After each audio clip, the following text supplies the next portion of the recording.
आपको क्या लगता है, मेरा तो एक क्वेश्चन ही बनता है ये कि क्या शुएब मलिक ने उमैर जायसवाल को डरा धमका के तलाक दिलवाई है सना जावेद को, और क्या सना जावेद ने ज़बरदस्ती तलाक ली है उमैर जायसवाल से? देखिए, ये बात तो तय है कि उमैर जसवाल जो है वो अचानक से सना जावेद के हीरो से विलन बन गए। ये तो हुआ, हाँ, ओके। ये तो हुआ।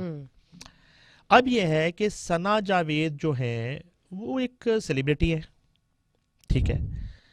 अब ये इस तरह का मामला नहीं है कि सना जावेद को डाइवोर्स लेने के लिए जब उसने फैसला कर लिया बकौल खलीलुर रहमान कमर, किसी भी कहानी की सना जावेद जब पहली मर्तबा ये कह दें कि मैंने तुम्हारे साथ नहीं रहना, तो वो जा रही नहीं होती, वो जा चुकी होती है, ठीक है। तो आप जिस तरफ इशारा कर रही हैं, आपके पास कोई इंफॉर्मेशन मेरे ख्याल में है। इस तरह का प्रेशर जो है शुएब मलिक की तरफ से तो नहीं, खैर, लेकिन कहीं ना कहीं से उमैर जसवाल पे ये प्रेशर आया, कहीं ना कहीं से। और जिस शहर में उमैर जसवाल और सना जावेद रहते हैं, वहाँ पे ये आम सी बात है, कहीं से भी प्रेशर आ जाता है। तो वो जो हमारा खूबसूरत शहर कराची है, वहाँ पे इस तरह के जो मामलात हैं और इस तरह का धमकी अमेज़ फ़ोन जो है वो मामूल की बात है।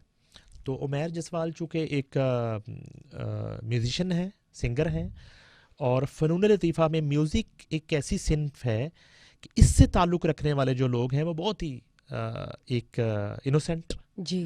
और आप कंपैरिजन कर लें फ़नून लतीफ़ा के मुख्तलिफ शोबों का भी कंपैरिजन करें ना। अगर आप म्यूजिक डायरेक्शन और सिंगिंग से आप फिल्म डायरेक्शन और एक्टिंग की तरफ आए तो आपको रवैयों का और मिजाज का फ़र्क नज़र आएगा। तो मौसीकी वैसे ही मोहब्बत की ज़ुबान है। तो उमैर जसवाल जो है वो मोहब्बत की ज़ुबान की सिन्फ से उनका ताल्लुक़ है। तो वो मेरे पास इत्तला है कि उनको कुछ कॉल्स गई इस तरह की, और कहीं बुलाया भी गया और बिठा के समझाया गया कि आप जो है रिस्पेक्टेबल तरीके से इस मामले को ख़त्म कर दें। तो उन्होंने डाइवोर्स पेपर पर साइन कर दिए। ये मामला वो उसका ग्रेसफुल एक्ट ही है जो कि उसने इसको कामली और स्मूथली मतलब कर दिया। देखिए, आप इसको ग्रेसफुल एक्ट कह लें, कमज़ोर एक्ट कह लें, शोर आप नहीं इसको मचाया, कुछ मतलब भी, हमें पता ही नहीं चला कब भाई हुआ। आपको तो तब तक जो है ना ढोल बजा के तलाक कभी होते देखिए। हाँ, ये भी खलील रहमान कमर साहब का कारनामा सुनिए, सुने।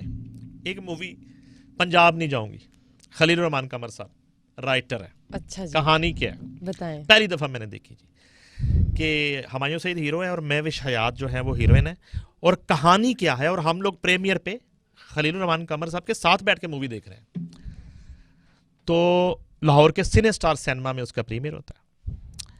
कहानी ये है कि शादी हुई है हुमायूं सईद और महविश हयात की, और उसके बाद उनकी अनबन हो गई है, और अब बात डाइवोर्स तक आ गई है।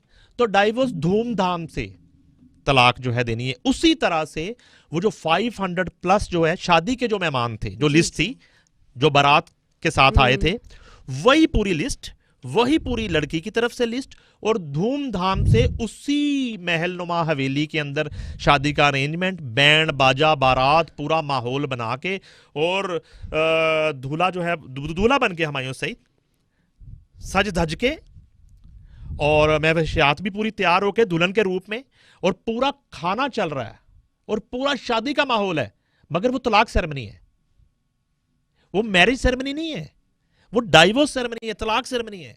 ये भी इंट्रोड्यूस करवा दिया खलील साहब ने कि हमारे मुआशरे में ये भी होता है, लेकिन पता नहीं कहां होता है, पता नहीं कहां होता है।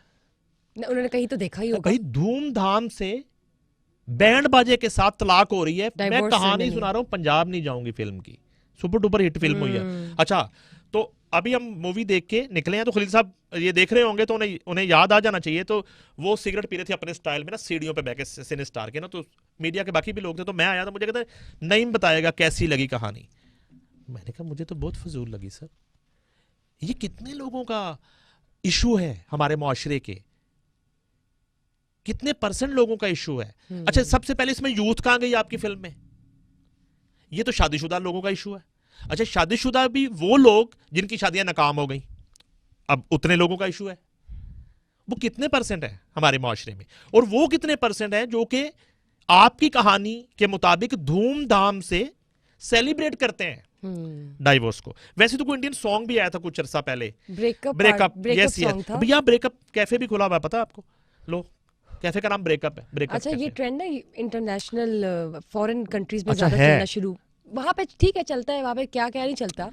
तो लेकिन अच्छा, खलील साहब ने उस वक्त तो मेरी बात सुन ली और अपने मिजाज के खिलाफ सुन ली, बड़ी बात है, खामोशी आपने से। उनको कह दिया हाँ स्ट्रेट हाँ, फॉरवर्डली। खामोशी से, बिल्कुल ऑन द रिकॉर्ड। सारे लोग बैठे थे, मीडिया के बाकी लोग भी उसमें मौजूद थे।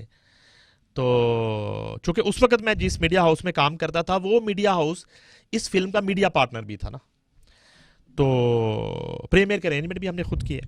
अच्छा, लेकिन वो कॉन्फिडेंट थे उस वक्त, उन्होंने सर हिला दिया। अच्छा, लेकिन वो फिल्म जो है उसने इतना बिजनेस किया, और लोगों ने वो धूमधाम से तलाक जो है देखने के लिए इस कदर खवातीन सिनेमाज में गई, और वो पाकिस्तान में भी उसने बहुत बिजनेस किया, और बाहर ओवरसीज में उसने रिकॉर्ड बिजनेस किया।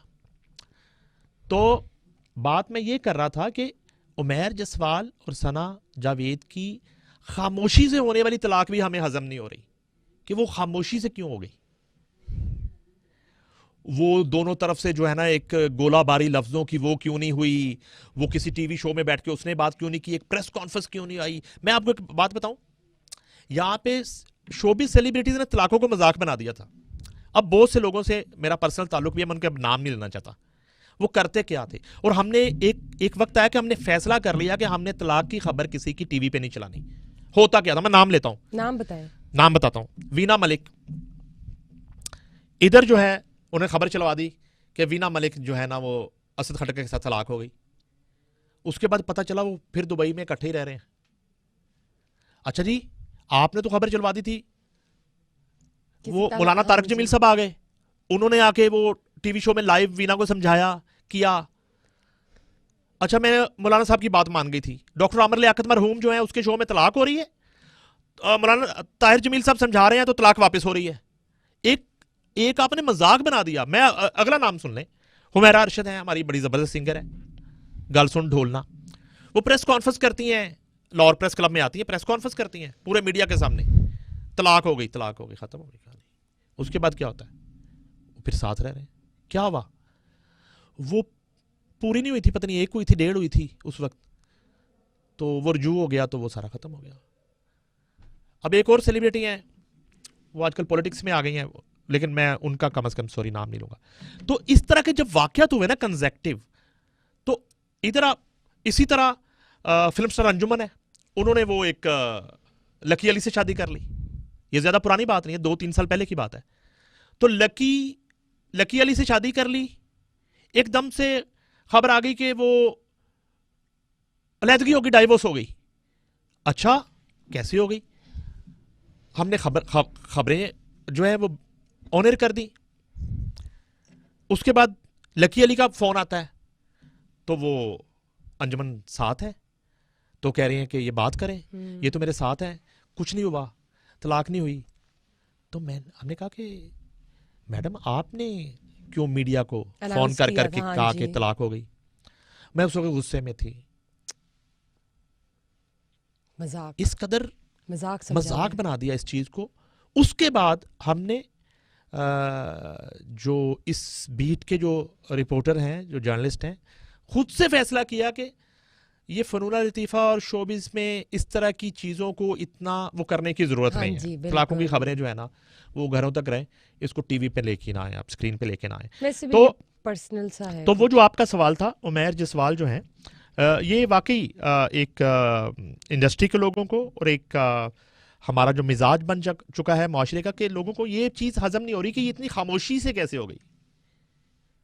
तो ड्रामा एग्जैक्टली तो मैंने आपको वो फिल्म का वाकया सुना दिया, पंजाब नहीं जाऊंगी। वो पूरी कहानी बेस करती है कि धूमधाम से शादी की तरह धूमधाम से तलाक।